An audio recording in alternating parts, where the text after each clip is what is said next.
You stole my $5 million Bugatti, Nathaniel Ward snarled.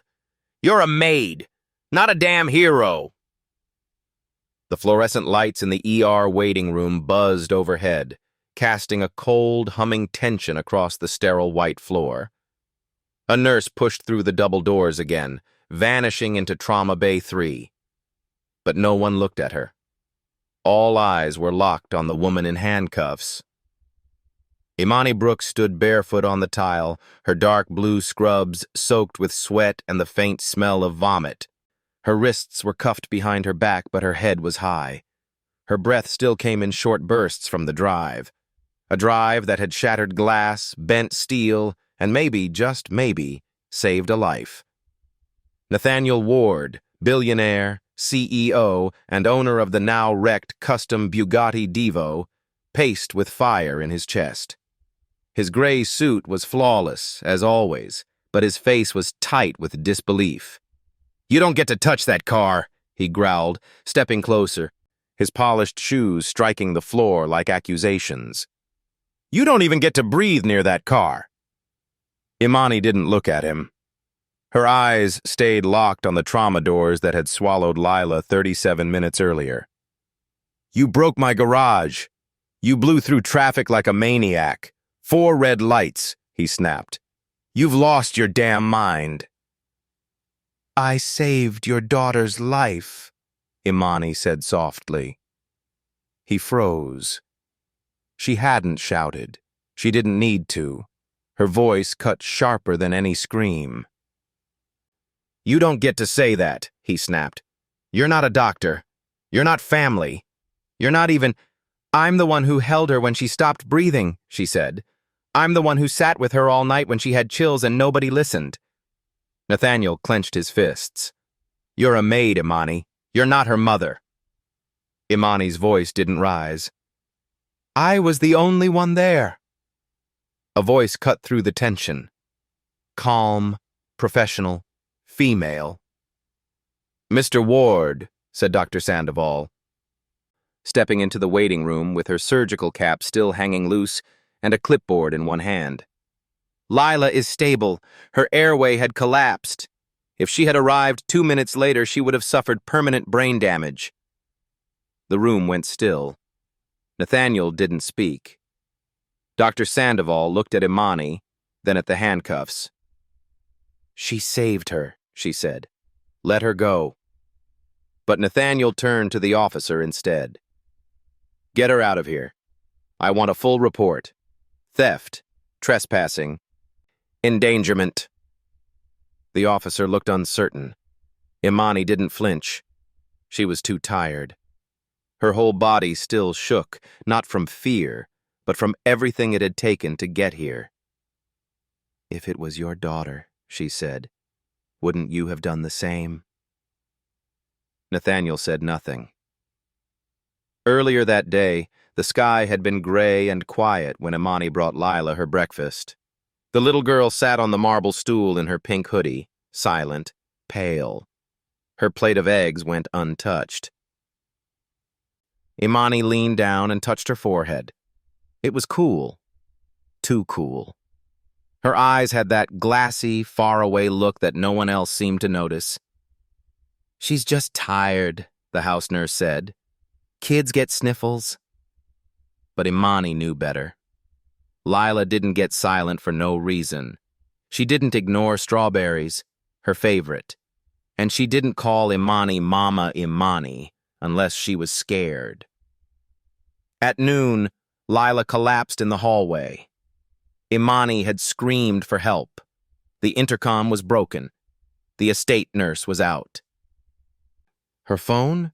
Dead upstairs. 911 estimated 14 minutes. She looked down at the girl in her arms, barely breathing. Then she turned toward the garage. The Bugatti Divo sat under custom lighting like a crown jewel in a museum. Glass case, red trim gleaming like warning lights. She punched the emergency panel. Glass shattered. The case opened. She grabbed the key. "I'm sorry," she whispered to no one, then loaded Lila into the passenger seat. She'd never driven anything like it. Didn't matter. She drove like the road was breaking behind her, past the gates, onto the freeway, through the red lights, horns, screams. Her hands gripped the wheel. One hand kept checking Lila's pulse. Her foot never left the gas. The world blurred. A child was dying in her passenger seat. That was all she knew. By the time she pulled into the ER entrance, the front bumper cracked and the engine smoking, she was running on something deeper than fear. She screamed for help, lifted Lila into her arms, and collapsed on the asphalt. And now, here she stood, in cuffs, waiting. Detective Carmen Ellis stepped forward at last. She'd said little since arriving, just observed. But now, her eyes locked on Nathaniel's. "Sir," she said, "we have statements from 2 staff members confirming you ignored signs of illness. This isn't just about the car anymore." Nathaniel looked at her as if slapped. "I'll be filing an internal report," Carmen continued. "And for now, Ms. Brooks is coming with me. She's not under arrest. She's under protection." Imani looked up, eyes wide. "Lila?" she asked. Dr. Sandoval nodded. "She's breathing on her own. You got her here in time."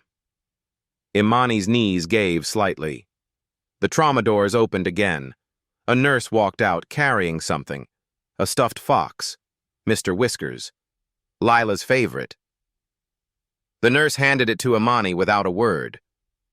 Outside the hospital, the air was electric. News vans, cameras. The wrecked Bugatti glinted beneath flashing lights. People gathered, whispering. Who drove it? Why? Then someone posted the footage. From a nearby security cam. The Bugatti slicing through intersections, swerving around buses, sirens behind it, and a flash of blue scrubs inside. The internet lit up. "Theft?" some asked. "Hero?" others whispered.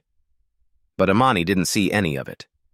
As she sat in the back of the detective's car, handcuffs finally gone, all she could see was the little girl's face, and the memory of a breath, the first breath, when the ER team placed the oxygen mask over Lila's mouth. She hadn't destroyed a Bugatti. She had outrun death, for a 6-year-old girl who called her mama, and nothing, not headlines, not handcuffs, not even a billionaire's wrath, would ever take that away. Imani always noticed the small things, the way Lila's socks never quite matched. The little crease between her brows when she was thinking hard. The fact that she'd started humming less and less every morning. Most people didn't see it, not the other nannies who rotated in and out like clock hands, not the private chef who plated meals like artwork, but never asked if Lila had actually eaten, and certainly not Nathaniel Ward, whose presence in the house was more rumor than reality. But Imani noticed, because Lila noticed her. 2 days before the hospital, it had rained all morning, a soft, tired rain that tapped gently against the windows of the estate. Imani had been folding towels in the laundry room when she heard the faint creak of little feet on the marble stairs. She peeked out. Lila stood there, pink hoodie half-zipped, hair tangled from sleep. She wasn't supposed to be up yet. But there she was, barefoot, quiet, clutching her stuffed fox by the tail. "You hungry, baby girl?" Imani asked, drying her hands. Lila didn't answer. She just walked over and leaned into Imani's hip without a word. That was the first sign. Imani wrapped her arms around her gently. The girl's skin was cooler than usual, her small shoulders stiff. "Come on," she whispered. "Let's get you some toast." The kitchen was already humming by the time they entered. Michelle was arguing with the produce vendor over the phone, shouting in French. The nanny, Julia, or maybe it was Diana today, was scrolling on her phone, earbuds in, ignoring the world. Imani sat Lila down on the breakfast stool and went to the toaster herself. No one noticed.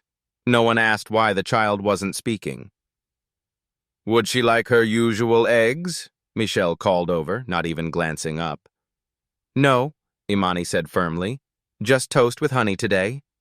Michelle raised an eyebrow but shrugged. As you wish. Imani placed the plate in front of Lila and crouched down to her level. Here you go, warm and sweet, just like you. Still no response. She lifted the fox from Lila's hand and tucked it next to the plate. Lila stared at the food for a long time, then slowly reached out and took a bite. That was the second sign. She didn't smile. She always smiled for honey toast. Later that afternoon, Imani tried to bring it up with the house nurse. She's just moody, the nurse said, barely looking up from her tablet. Kids go through phases. But she's not eating like she usually does. Her hands feel cold. She hasn't spoken all day. She's got allergies, probably sinus pressure. I'll note it, but it's not urgent. Can you check her vitals? Imani, she's under daily monitoring. Her last scan was fine. You're not a doctor. That was always the answer, wasn't it? Imani wasn't a doctor. She wasn't a parent. She wasn't important. She just knew Lila, and Lila wasn't fine. By evening, the sky had cleared. Imani found Lila curled up in the reading nook by the stairs. Her hoodie pulled over her head, breathing slowly. A cup of untouched cocoa sat beside her. Sweetheart, Imani said, kneeling gently beside her. You okay? Lila blinked slowly. Her cheeks were pale. I think your body's trying to tell you something. Still, Lila said nothing. Imani reached out and gently touched her forehead again. Not hot, not quite fever, but off. Something was off. She left another message for Nathaniel. No reply. That night, as the staff filtered out one by one, Imani stayed. She sat at the edge of Lila's bed, rubbing the girl's back in slow circles. Lila eventually fell asleep with her hand wrapped around Imani's pinky. And for a moment, in the soft light of the nursery, it felt like the world had paused. Just the quiet sound of breath, the kind that meant safety, the kind Imani had spent her whole life trying to give to someone. She looked around the room, expensive, custom-designed, filled with everything money could buy. But no warmth. No photo of her mother, no lullabies, no laughter echoing in the walls. Imani brushed a loose curl from Lila's cheek and whispered, You're not invisible to me, baby girl. I see you. The next morning, Lila didn't come down for breakfast. When Imani went upstairs, she found the girl still in bed, curled in a tight ball, lips pale. Her little hands trembled. She carried her downstairs and tried again to raise the nurse. She's sleeping off a bug, the nurse said. She's not eating. Not talking. Her breathing sounds shallow. Imani, the woman snapped. This is why we have a care protocol. You don't need to. I'm calling an ambulance. You don't have the authority? I don't care. But when Imani picked up her phone, the battery flashed red. Dead. She rushed to the intercom. Static. She ran to the front gate. Locked. The security guard was out for lunch. Back inside, Lila slumped against her shoulder, suddenly limp. Imani's breath caught in her throat. She pressed her ear to the girl's chest. It was faint. Too faint. She looked up. Around. And then she saw the garage. She sprinted across the marble hall, heart hammering. The keypad to the garage was restricted, but she knew the emergency override. All staff were trained on it for fire drills. The glass case housing the Bugatti Divo glinted under recessed lighting. She didn't hesitate. Elbow through glass, shards across her forearm. She grabbed the key fob and ran. The car was already idling by the time she buckled Lila into the passenger seat. She placed a hand on the girl's chest and felt the shallow rise and fall. Hold on, baby. Just hold on. She threw the car into drive. Tires screamed, gates swung open, and Imani drove like someone possessed. She didn't remember the turns, just the lights flashing red as she flew past them, the way drivers leaned on their horns, the way her hands shook, the way Lila's head lolled gently to the side. She kept checking her breathing, whispering, "Not yet. Stay with me." She ran a bus off the shoulder, swerved between two semis, blasted through downtown at 112 miles per hour. The Bugatti flew like a comet through Manhattan. And then, the ER, at last. She didn't park. She skidded into the emergency lane, slammed the door, and pulled Lila into her arms. She screamed. People ran toward her. And then, she collapsed. That was 2 days ago. And now Lila was in a hospital bed. And Nathaniel was still yelling about his car. But Imani? Imani only saw one thing when she closed her eyes. The moment Lila had curled into her side in the laundry room, the pink hoodie, the trembling silence, and the choice to act. Because when no one else saw her, Imani did. And that was the beginning of everything. It started with a cough, dry, barely there, but to Imani, it rang louder than sirens. Lila had been lying on the living room couch for most of the morning, curled beneath a cashmere blanket too big for her tiny body. Her pink hoodie was zipped all the way up, the hood drawn tightly around her head like she was trying to disappear. A little tray of cut fruit sat untouched beside her. The apple slices had turned brown. The strawberries looked like they belonged in a painting. Beautiful, but dead.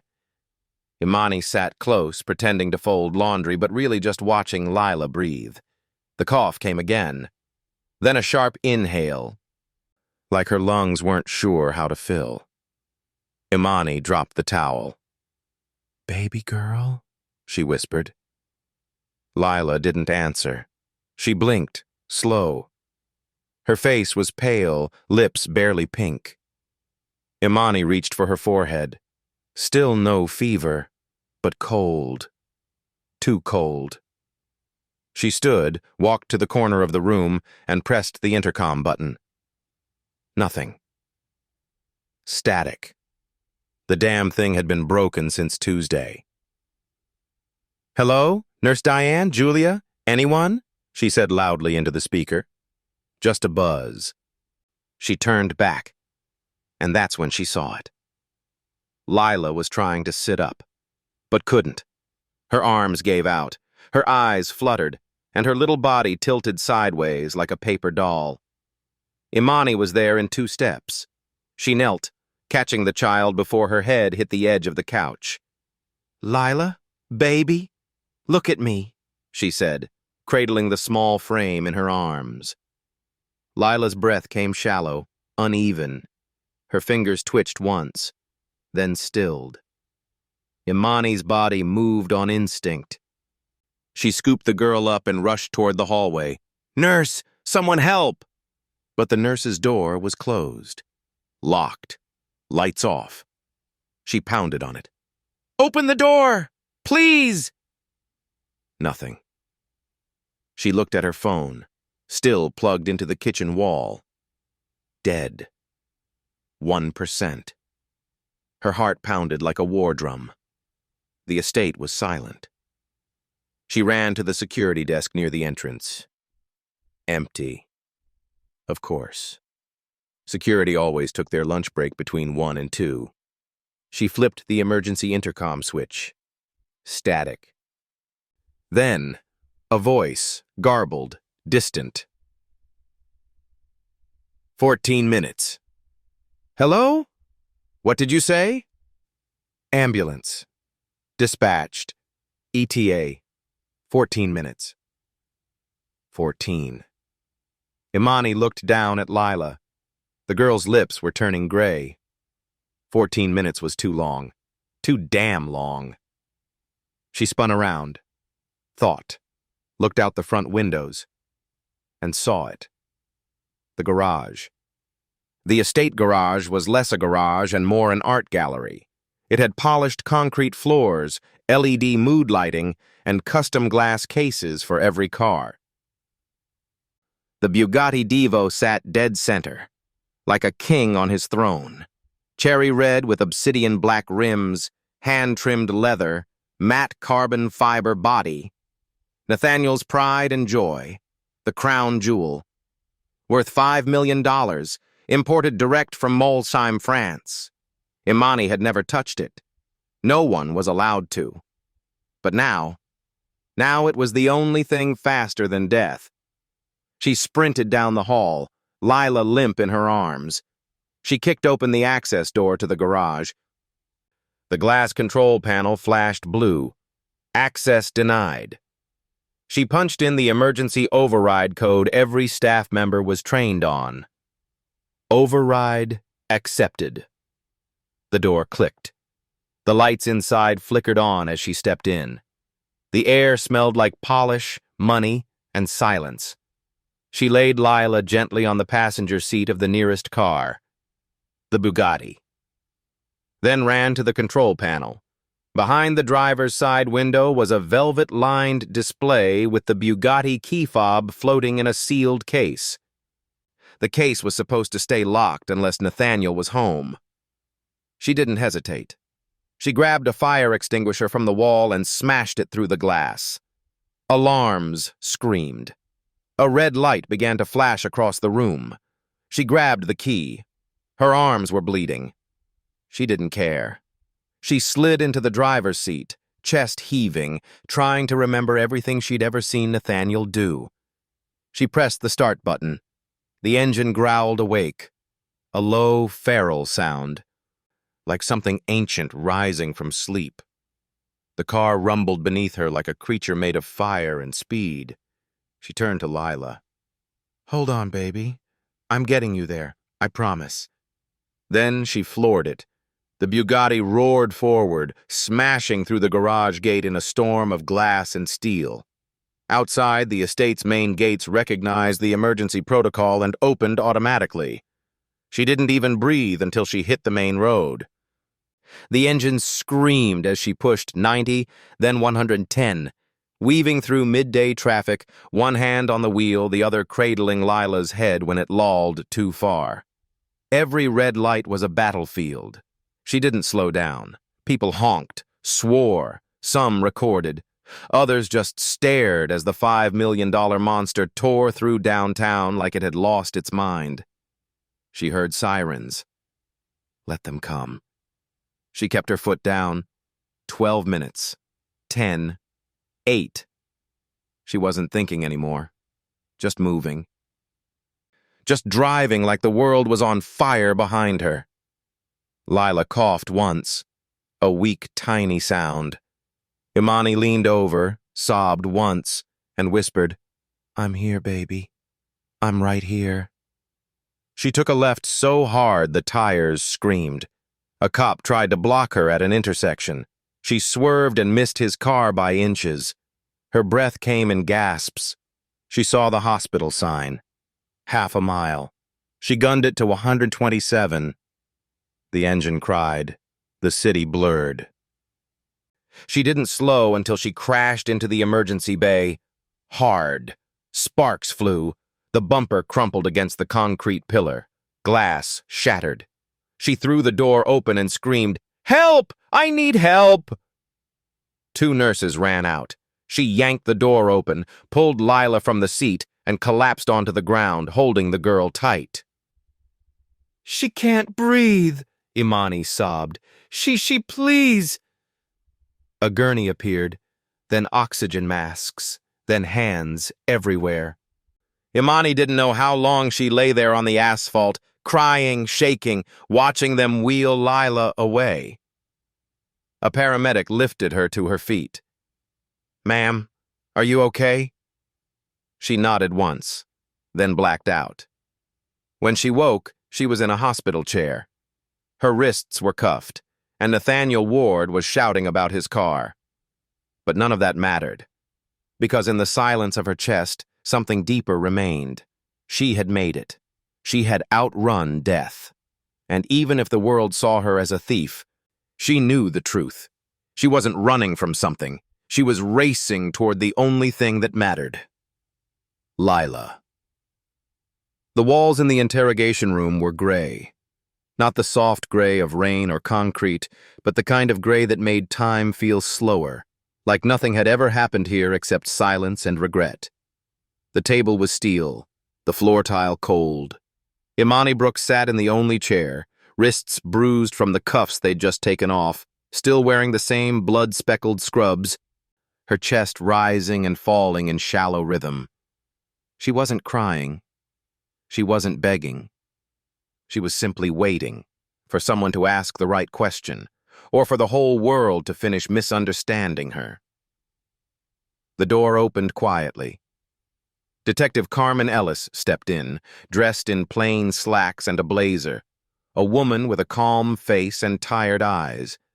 Not harsh, not soft either. Just awake, deeply, silently awake. She sat across from Imani and set a paper cup of water on the table between them. Didn't push it forward, didn't say a word. Just let it sit there, like a choice. "You don't have to speak," Carmen said after a while, "but I think you will." Imani nodded once. She hadn't said a full sentence since they pulled her from the ER floor. Her voice still trembled in her chest like a passenger afraid to board again. Carmen folded her hands. "Tell me why you took the car." Imani looked up. There were no cameras in the room, just her eyes and Carmen's. "She couldn't breathe," Imani said finally. Carmen didn't write it down. She just listened.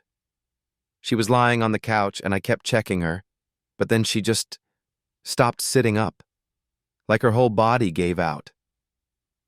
"How long had she been sick?" 3 days, Imani said. "Who else knew?"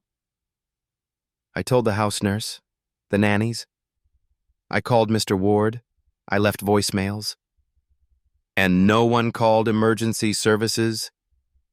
Imani shook her head. "They said it was allergies, that I was being dramatic. But you knew better."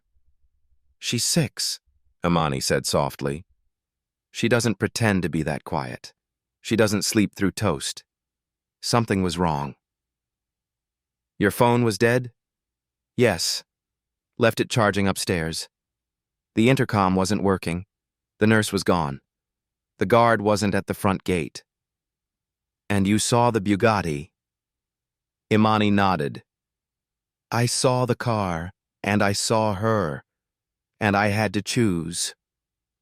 Carmen leaned back in her chair. The room stayed quiet for a long time. "I watched the security footage," Carmen finally said. "You hit 127 on 6th Avenue. "I know." "You ran 4 red lights." "I counted 5. "Do you know what kind of lawsuits Mr. Ward can throw at you?"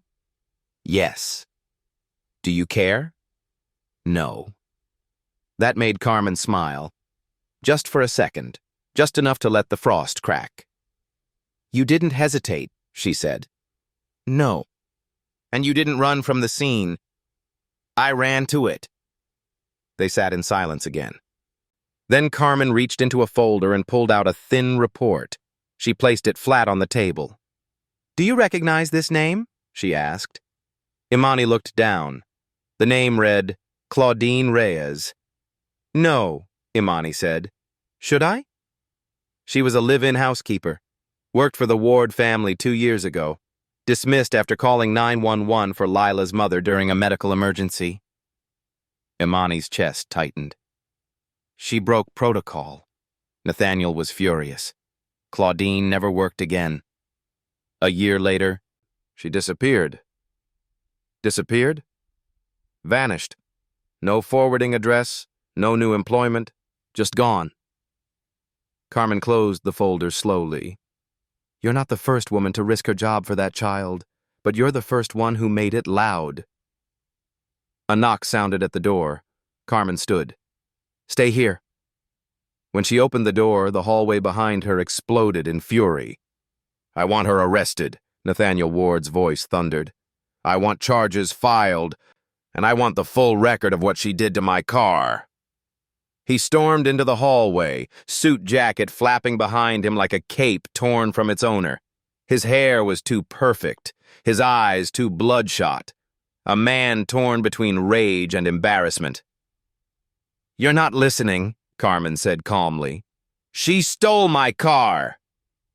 She saved your daughter." He didn't stop. "She shattered the gate. My entire garage alarm system is ruined. That vehicle is worth $5 million. "And your daughter is priceless," Carmen said, her tone unchanged. Nathaniel's face flushed red. "This woman," he said, jabbing a finger toward the door, "has no authority. She's not family. She's not qualified. She's a maid. She's the only person who did something. I told her to stay in her place." "Her place," Carmen said, stepping close, "was holding your daughter's body while it stopped breathing." That finally shut him up. The hallway echoed with silence. "You're lucky, Mr. Ward," Carmen said. "Lucky she didn't obey you." He blinked, like the light in the room had changed and he hadn't noticed. "Now I suggest," she added, "you think very carefully before you open your mouth again." Nathaniel turned. He walked away without another word. Carmen re-entered the room and sat across from Imani. "You're free to go," she said. "What?" "You're not under arrest. You're not being charged." "But what about the car? The house? Him?" Carmen smiled faintly. "Let's just say the media's doing my job for me." Imani blinked. "The media?" Carmen pulled out her phone, turned it, and showed Imani a paused video. It was security footage, grainy, shaky, but clear enough. The Bugatti tearing through red lights. The open window. A woman in scrubs driving like a storm. And in the passenger seat, cradled in her arms, the limp body of a child. "Someone leaked this 30 minutes ago," Carmen said. "It's everywhere." Imani stared. Comments were flooding in. "I don't care if it's a Bugatti, she's a damn hero. She risked her life and that car for a kid. Respect. We protect billionaires too much. What about people who actually care?" And then, one comment. Quiet, buried, but real. "She's the first one who didn't look away." Carmen stood. "Get some rest. The hospital cleared Lila for the next 48 hours. She's still unconscious, but stable." Imani felt her throat tighten. "Can I see her?" Carmen paused. "I'll arrange it." The door opened again, and for the first time since that drive, Imani took a full breath. Not because she was safe, but because Lila was. Because someone finally listened, and maybe, just maybe, the world was starting to look a little less gray. The video wasn't supposed to exist. There were no drones, no journalists, no network cameras trained on the Bugatti that day. And yet, it was out there. 15 seconds of shaky footage, captured from a parking garage security camera across from the emergency room, uploaded without context, caption, or credit. It showed the impossible. A $5 million Bugatti Divo barreling through a city intersection, skidding into the ER driveway like a fighter jet crash landing on a runway. The camera zoomed in too late to see faces, but it caught the moment the driver's door flew open. A woman in navy blue scrubs jumped out, her arms wrapped around a small, lifeless girl. She ran barefoot, bleeding, straight into the hospital. Then the car began to smoke. That was all. 15 seconds. By the third hour, it had 27 million views. The comments multiplied like wildfire. Some laughed, some gasped, but more and more, they asked the same thing. Who is she? The media latched on fast. Every morning segment, every late-night anchor, every armchair analyst with a ring light and a podcast had an opinion. The headlines battled for attention. Maid or menace? Who drove the 5mm Bugatti into the ER? Viral video shows housemaid risking life and hypercar to save child. Red lights, blue scrubs, and billionaire silence. Nathaniel Ward said nothing. Not publicly, but behind closed doors. He was furious. Imani wasn't watching the news. She was sitting beside Lila's hospital bed, her hands folded tightly in her lap. The machines hummed gently. A heart monitor chirped with stubborn rhythm. Lila's face was still, but the color had returned to her cheeks. Her breathing was her own. The moment she saw that tiny chest rise without help, Imani had wept for 10 straight minutes. Now she just sat, waiting, watching. When Carmen Ellis entered the room, Imani didn't look away from the bed. "I heard it's out there," Imani said quietly. Carmen nodded. "Someone leaked security footage. Not ours. The garage across from the ER. Was it you?" Carmen didn't answer. Imani turned. "I'm not mad. I just want to know if it was someone trying to protect me, or someone trying to make me disappear in a different way." "It wasn't me," Carmen said, "but I'm starting to think it was someone in your house." Imani raised an eyebrow. "One of the staff?" "Maybe." Carmen sat in the chair on the other side of the bed. "There's another clip, new angle, much closer." Imani went still. "Dashcam footage," Carmen continued. "Someone extracted it from a traffic cam. You can see your face in it this time, crying, screaming Lila's name." Imani exhaled slowly. "They'll use it to paint me as unstable." "Some will," Carmen said, "but others won't. It's already happening. Nurses are reposting it, EMTs, mothers. Then why do I still feel like I'm losing?" Carmen looked at her a long time. "Because you've been trained your whole life to think silence equals survival, but now your voice is too loud to ignore." Imani didn't answer. She reached out and gently tucked a curl behind Lila's ear. Elsewhere, Nathaniel Ward slammed his phone down onto the boardroom table so hard it cracked. "This is a hit job," he growled. "Someone inside leaked that footage. Someone who wants me humiliated." He was surrounded by legal teams, PR advisors, and a half-dozen executives, all of them pale, sweating, silent. "We need a public statement," one advisor said cautiously. "The narrative's slipping away." Nathaniel glared at him. "I don't need to explain myself." "With respect, sir, you might." A second advisor slid a tablet across the table. "This is a heat map of online mentions. Your name's trending with the words cruel, negligent, and entitled billionaire." He scoffed. "Let them trend. She's a maid who broke into my garage and destroyed my property. She's also the only reason your daughter is alive." The room froze. It was the first time anyone had said it out loud. Nathaniel stood slowly. His voice was quiet now, but sharp. "I want to know who leaked the footage. Every security angle, every server. Trace it. Fire anyone who hesitated." "But sir," "And get me her employment contract. I want every clause reviewed. I want to know how airtight it is." Back at the hospital, Imani stepped outside for the first time in 24 hours. The air was thick with news vans. Reporters were camped at every corner. Cameras clicked the moment she walked into the light. "Miss Brooks." "Did you really drive the Bugatti through red lights?" "Imani, is it true you saved the child's life with no medical training?" Imani, are you pressing charges against Mr. Ward? She didn't answer. She didn't flinch. She just walked slowly, calmly, to the bench under the big oak tree and sat down. A little boy, no older than 7, broke through the crowd.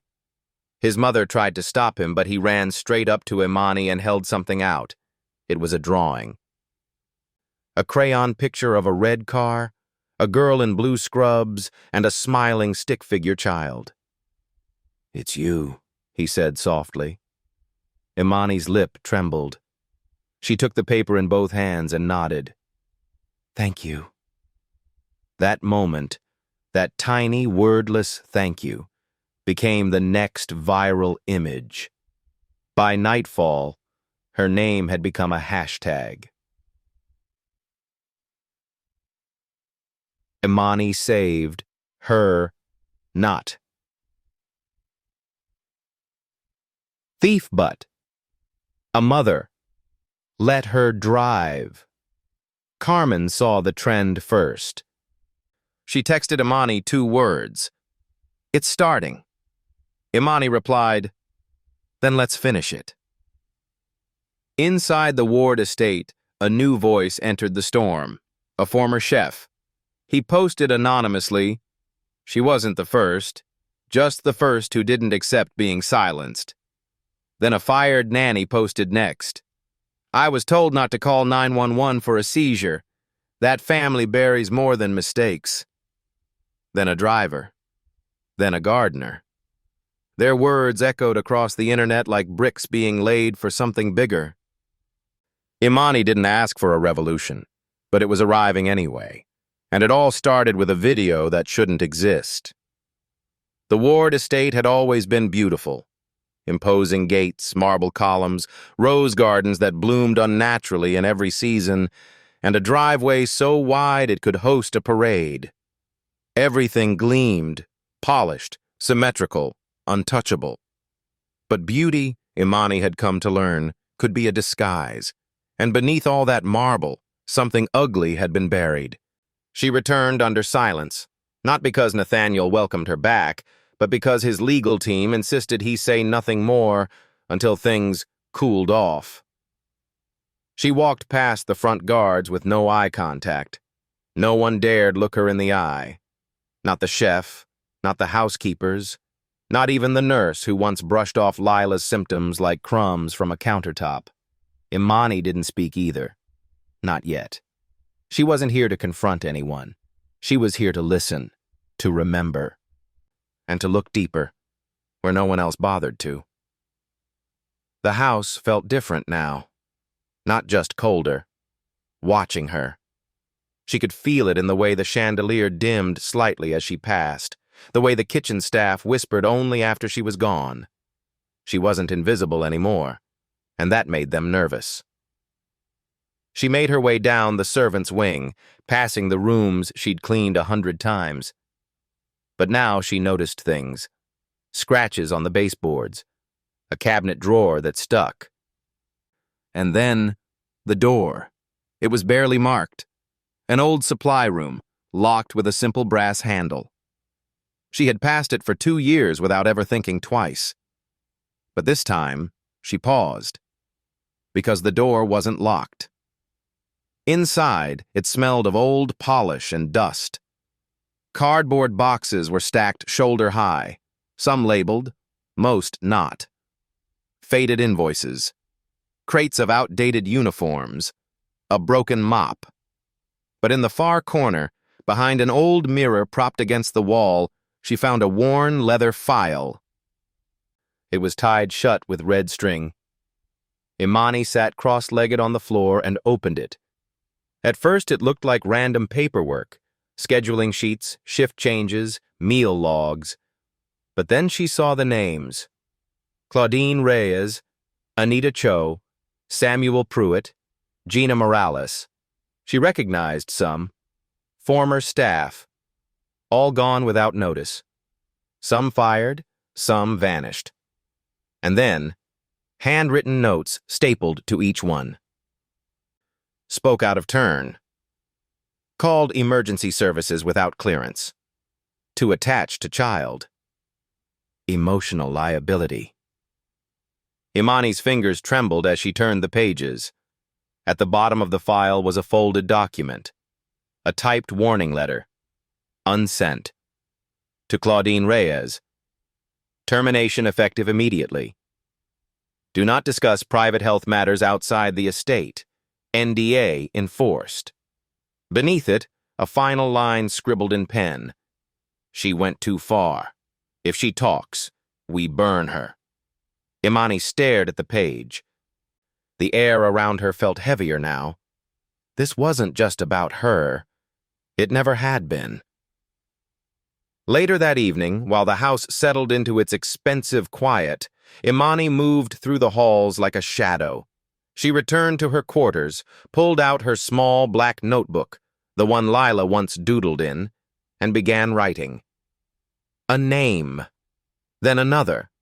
Then the phrases she'd seen, spoke out of turn. Too attached. Emotional liability. They weren't mistakes. They were patterns. She wrote until the moon rose high over the courtyard. Then she tore out the first page, folded it, slipped it under the door of the gardener's shed. The next morning, a note was slid back under her door. Midnight, Rose Garden. She arrived at 11:57. The air smelled like jasmine and something older, a hush in bloom. One by one they appeared from the shadows, quietly, cautiously. People who worked in the kitchens, the laundry rooms, the guest house, faces she'd seen for years, people who had always looked down when Nathaniel passed. Now they looked at each other. Imani didn't speak right away. She knelt in the grass, opened her notebook, and placed it in the middle of the circle. Then she whispered, "Tell me your story." Silence. Then someone stepped forward. The housekeeper, Miriam. "They told me not to call the ambulance when Mrs. Ward collapsed," she said. "Told me to wait for the estate doctor. It took 26 minutes. I watched her die." Another stepped up. "They fired me for hugging Lila after a nightmare," said the old butler. "Said it wasn't professional distance." A young man, barely 20, shook as he spoke. "I just asked if she needed her inhaler. They said I was overstepping." One by one, they spoke, and Imani wrote it all down. She didn't interrupt. She didn't guide. She just documented. What began with a single page became a movement, quiet, ink-stained, and unstoppable. By dawn, the Rose Garden held something it never had before: truth. Inside the main house, Nathaniel sat in his office, scrolling furiously through headlines and stock projections. His phone buzzed every few minutes. Investors, publicists, lawyers. But one notification stood out. Anonymous document uploaded to whistlesafe.org, the Ward file. He clicked. It was 48 pages. Every story, every note, every erased voice. His hands began to shake. He slammed the laptop shut. "Find out who did this," he barked into the intercom. "I want names. I want them gone." But no one answered. Because the intercom, like everything else now, was cracking. From the inside. In the laundry room, Imani folded sheets like always. But this time the chef greeted her by name. This time, the nurse looked her in the eye. This time, she wasn't alone. She pulled the notebook from her apron, turned to the last page, and wrote the final line for the day. Underneath marble, the roots were always growing. They just needed a crack. It began with a whisper, not a speech, not a protest, just a gentle knock on a door, a folded note left under a teacup, a glance that lingered half a second too long. And somehow, that was enough. By midnight, 11 people stood in the Rose Garden behind the Ward estate, their breath misting in the cool spring air. their hands tucked in pockets or clutching one another for quiet strength. No one said why they were there. They all already knew. The roses had been trimmed too precisely, their petals unnaturally perfect, like everything else in the Ward estate. But tonight, they weren't just decoration. They were witnesses. For once, this garden wasn't for photo ops or business brunches. It was for truth.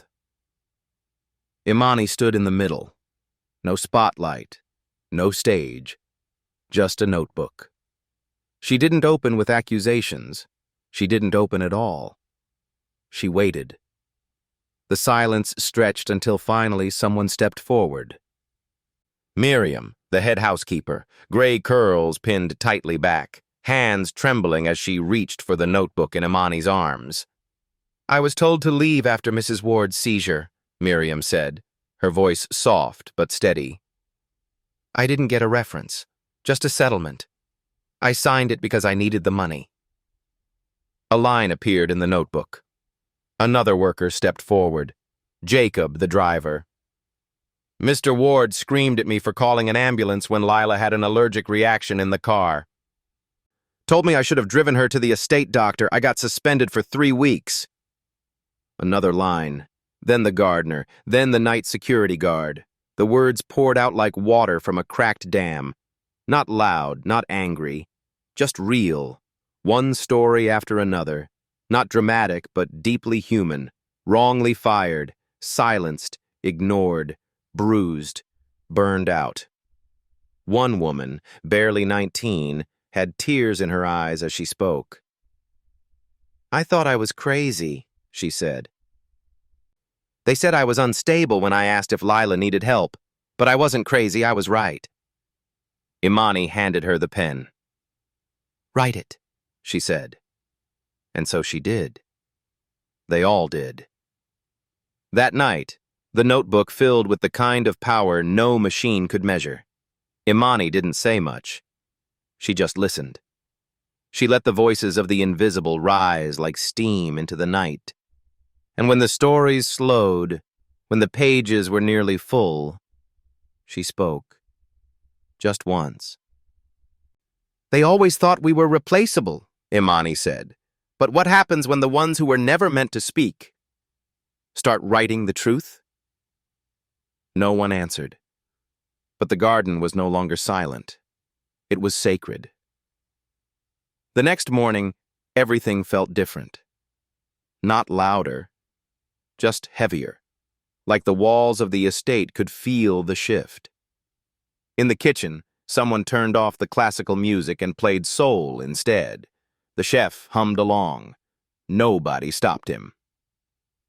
In the hallway, Imani passed by a nanny who had once ignored her for 2 years. This time the nanny nodded. And in the linen closet, someone had taped a single sticky note to the inside of the door. It read, "We're with you. Don't stop writing." Imani returned to her small quarters that evening and laid the notebook on her bed like it was made of glass. She stared at it for a long time. Then she turned on her lamp and began copying the stories into a clean, leather-bound journal, one that couldn't be ripped or burned or conveniently lost in a drawer. Every word, every detail. She labeled the pages. Testimonies. At the top of the first page, she wrote a title in careful, looping script. "The Ones Who Stayed Quiet. Until Now."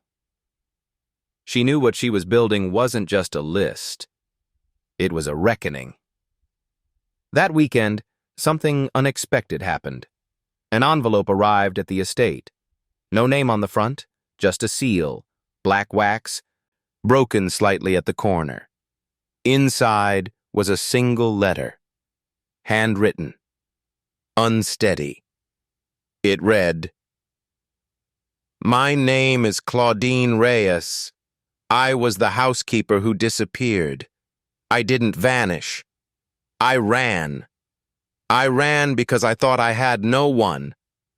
But then I saw the video. I saw you. Thank you for speaking the words I buried. If you ever read this, know you are not alone, and you are not done. There are more of us, still in hiding, still scared, but watching, waiting. At the bottom of the letter, Claudine had written a phone number. No area code, just digits. A lifeline. A door cracked open. Imani held the letter to her chest. She didn't cry. She inhaled, sharp, deep, steady. Then she opened her notebook and wrote one more name. Claudine. That night, the garden filled again. More people this time. 17, then 24, then 30. No invitation, no announcement. Just presence. They didn't all speak. Some just stood. Some cried. Some just listened. Imani passed around blank pages this time, gave them pens, let them write in their own handwriting, their own ink, their own truth. A maid from the guest house, eyes wide, said, "Are we allowed to say this?" Imani answered without flinching, "We were never allowed. But now, we don't need permission." Inside his office, Nathaniel scrolled through another memo. His legal counsel had grown silent. His PR firm was drafting potential public apologies. The video was now in documentaries. Talk shows, think pieces. The story wasn't dying, it was evolving. He clicked on a private message sent to him anonymously. No subject, no greeting, just 3 words. Read the notebook. Attached was a PDF, 92 pages, dozens of names, dozens of entries. Lila's name appeared 17 times. His wife's name appeared 4. His own? 32. His hands began to sweat. The notebook was no longer rumor. It was evidence. And evidence, unlike people, didn't disappear. Imani stood in the garden again. This time she didn't bring a notebook. She brought copies, bound, printed, labeled, one for each worker, one for the media, one for the labor board, and one, sealed, for Nathaniel Ward himself. She handed the last one to Jacob, the driver. "Can you place this on his desk?" she asked. Jacob nodded. "With pleasure." Imani turned back to the others. She didn't give a speech. She just said 4 words. Soft. Unshakable. "We're writing it now." The elevator doors slid open with a soft chime, but to Imani, it sounded like thunder.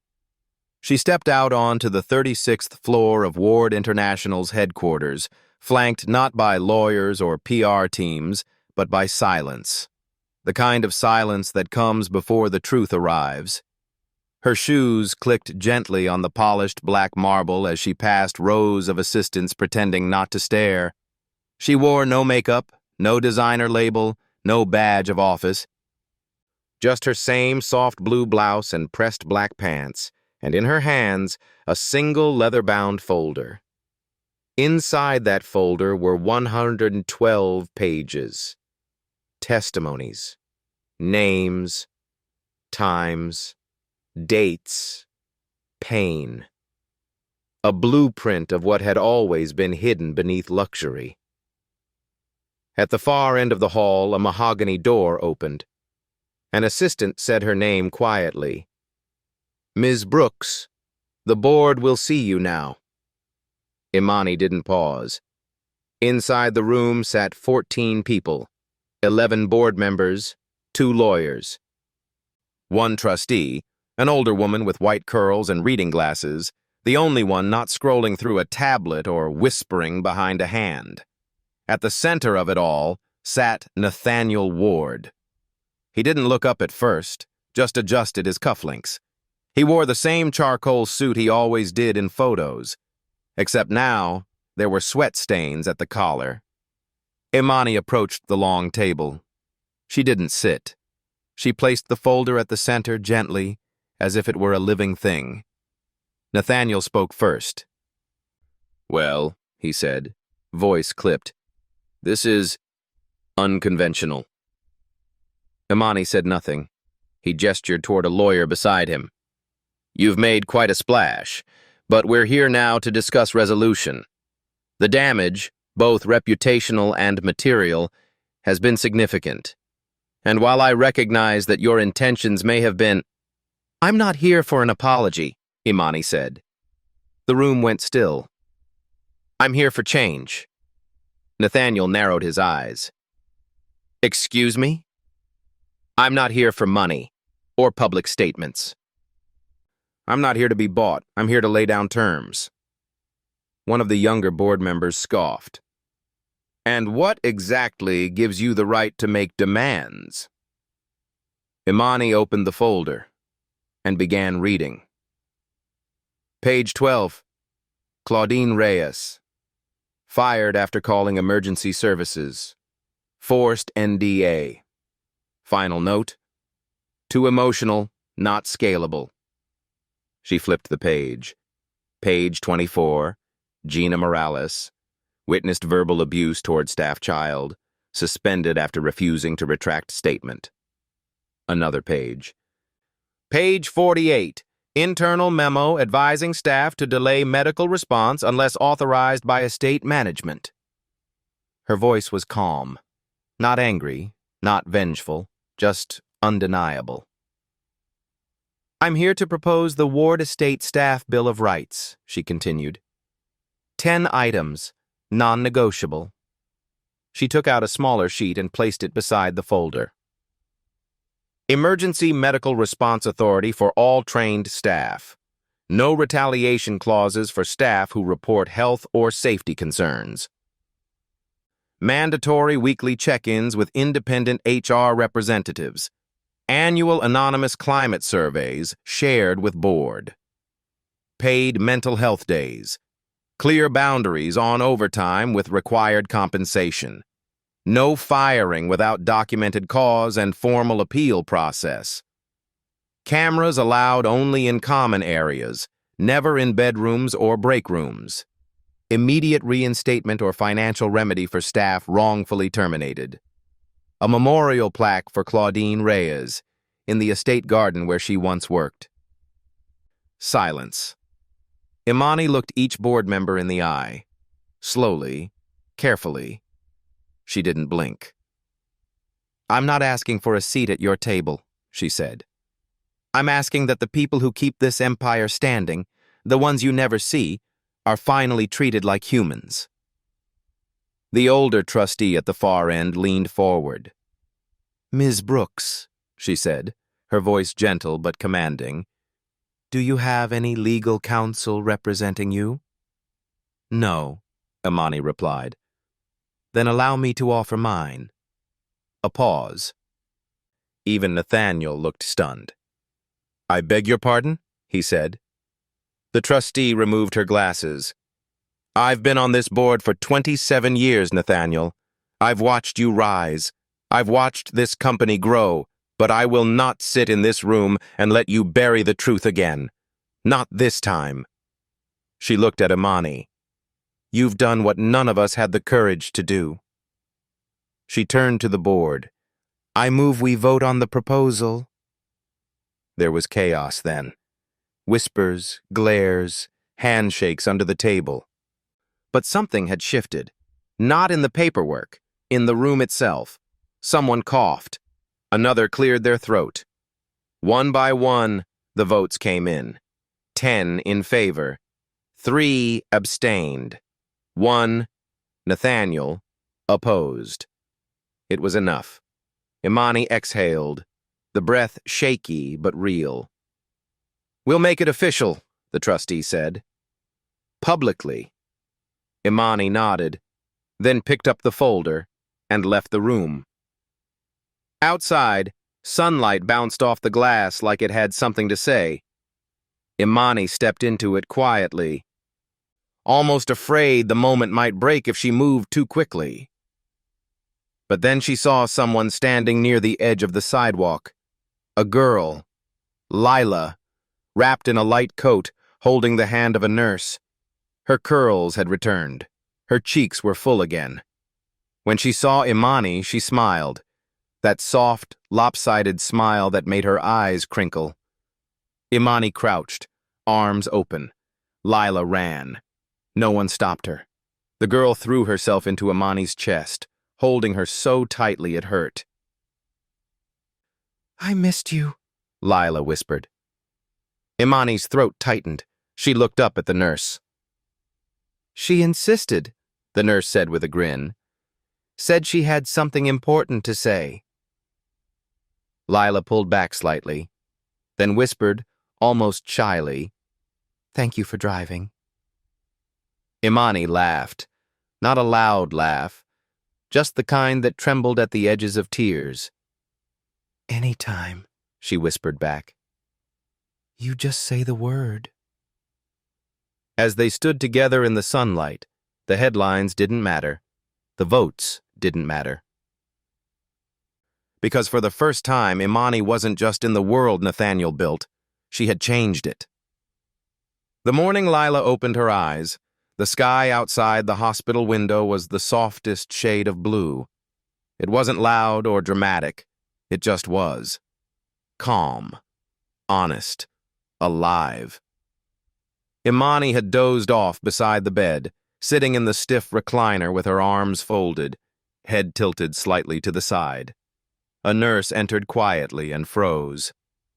"She's awake," the nurse whispered, smiling. Imani's eyes fluttered open. For a split second, she didn't move.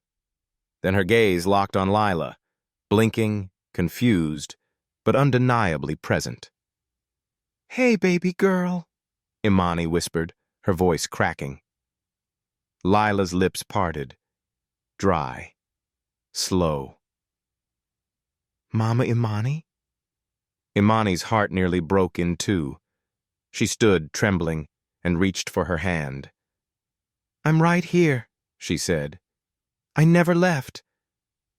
Lila smiled weakly. "You drove fast." Imani laughed through her tears. "Don't tell the police."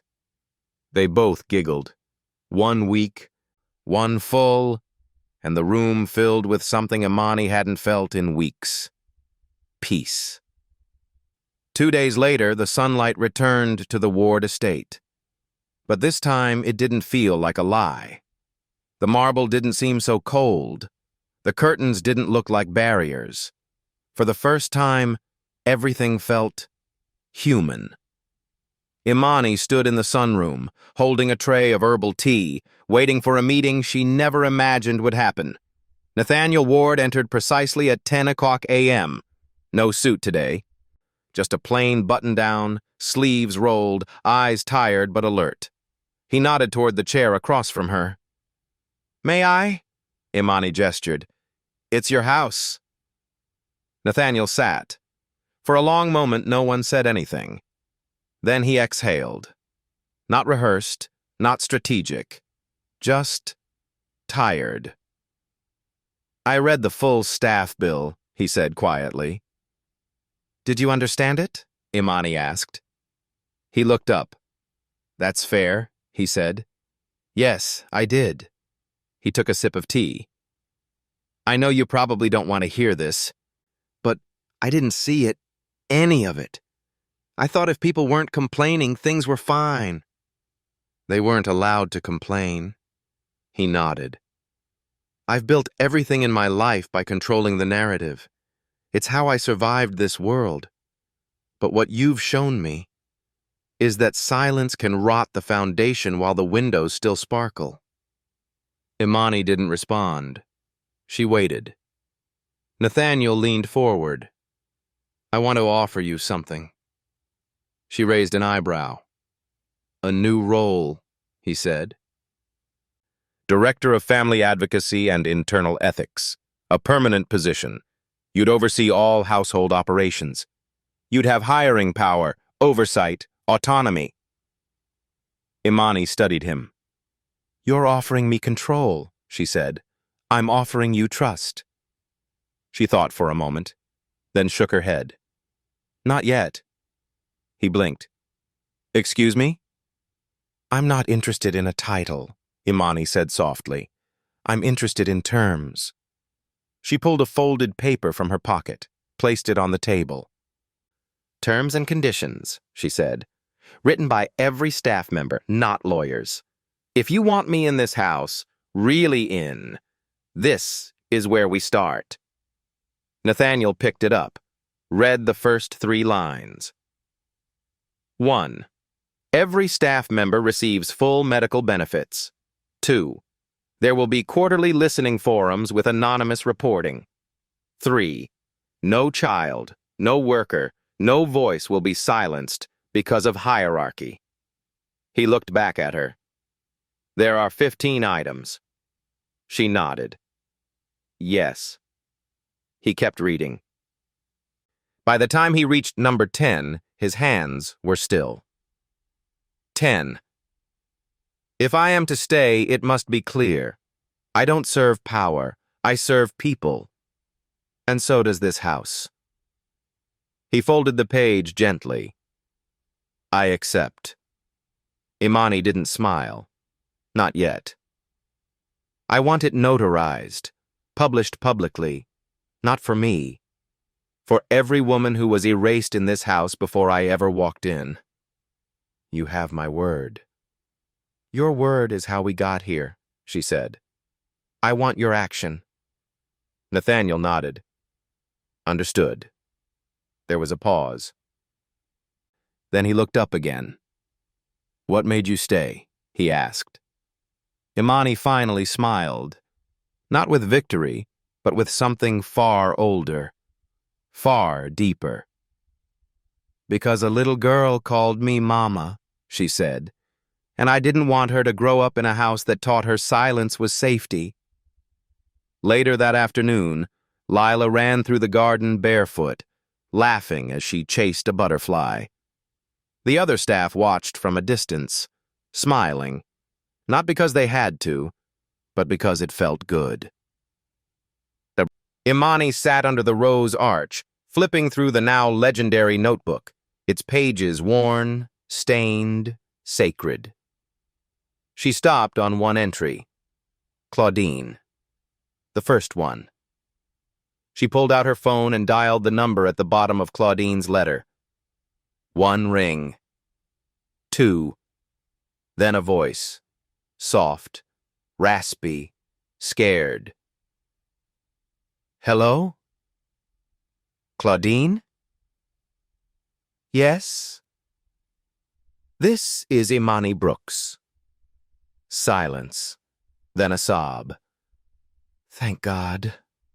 Imani closed her eyes. We're rebuilding, she said, and we're naming everyone they erased. Starting with you. At sunset, Nathaniel walked through the rose garden for the first time in years. There was no champagne, no orchestra, just a small plaque freshly placed beneath the tallest bloom. It read, In memory of those who were never meant to be remembered, we remember you. Imani stood beside it. She didn't cry. She didn't need to. Because this time, they had listened. The wind moved gently through the garden that morning, not harsh or heavy, but soft, like a hand brushing back hair from a tired forehead. The sun filtered through the rose vines, painting the grass in dappled light. Birds sang, the kind of song that doesn't demand attention, only fills the silence with something alive. Imani stood at the edge of the estate lawn, one hand holding Lila's. In the other, she held a small sapling, a slender tree no taller than the girl beside her, its roots wrapped in burlap, its trunk trembling gently in the breeze. Beside her, on a stone pedestal, sat something else. A sculpture, dark, jagged, and unmistakably modern, made from the shattered carbon fiber of the Bugatti Divo's front panel. It had been melted and reforged into something almost wing-like, like motion caught in stillness. like a crash frozen in time. On its base, a single inscription: "For the one who drove through fire, not away from it." It wasn't a monument to a car, it was a monument to choice, to defiance, to love. A crowd had gathered, small, intentional.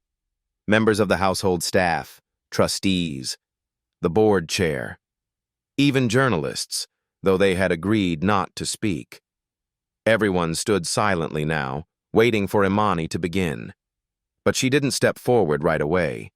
Instead, she knelt beside Lila and whispered, "Would you like to help me plant it?" Lila nodded solemnly. The girl reached into the soil with both hands as Imani guided the roots gently into the earth. It was the kind of act that would have once been seen as beneath the house. Too messy, too humble. Now, it was sacred.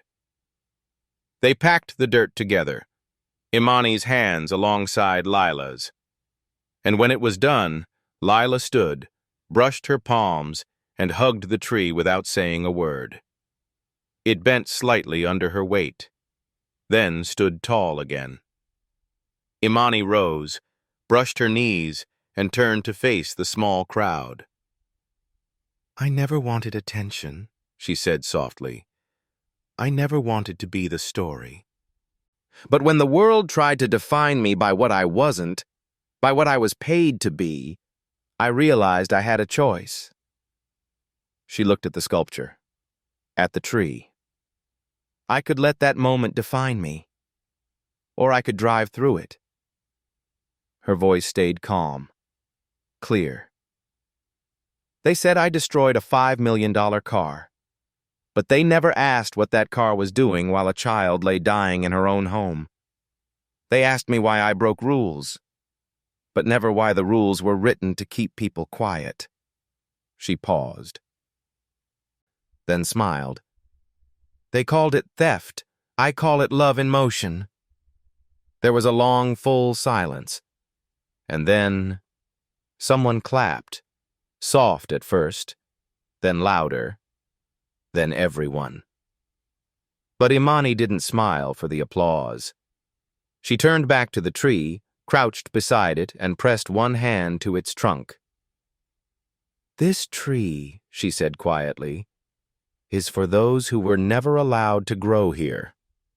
Later, as the sun dipped low on the horizon, Lila and Imani sat on the garden bench together, shoes off, toes in the grass. The press had gone. The trustees had gone. Even Nathaniel, who had watched the whole ceremony from a distance, had quietly stepped back inside the house. Only the two of them remained. Lila leaned against Imani's shoulder. "Will it grow big?" she asked, looking at the tree. "One day," Imani said, "maybe taller than the house." "And the car?" "It already flew," Imani smiled. "Now it stays to remind us what it carried." Lila was quiet for a long time. Then, in the softest voice, "Did you know I was scared that day?" "I did," Imani replied. "But you weren't." Imani thought for a moment. "I was," she said. "I was terrified. But love is louder than fear.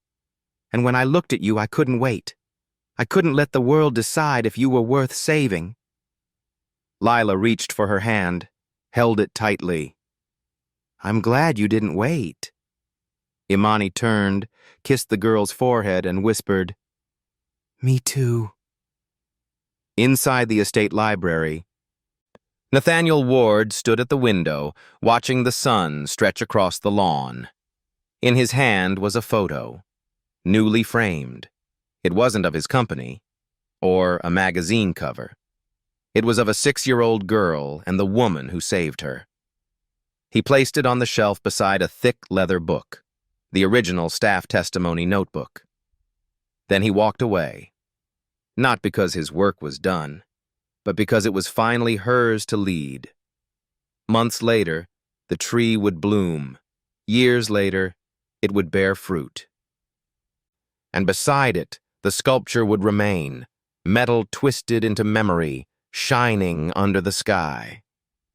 Imani never became famous. She didn't need to, because she became something stronger, a name whispered by workers in kitchens and hallways across the country, a story passed from mother to daughter, a symbol that sometimes the ones who were never supposed to speak are the ones who end up changing everything. And in the shade of that tree, every spring, Lila would sit and remember the day a woman drove through every barrier the world placed in front of her, not to escape, but to arrive. Thank you for staying until the very end.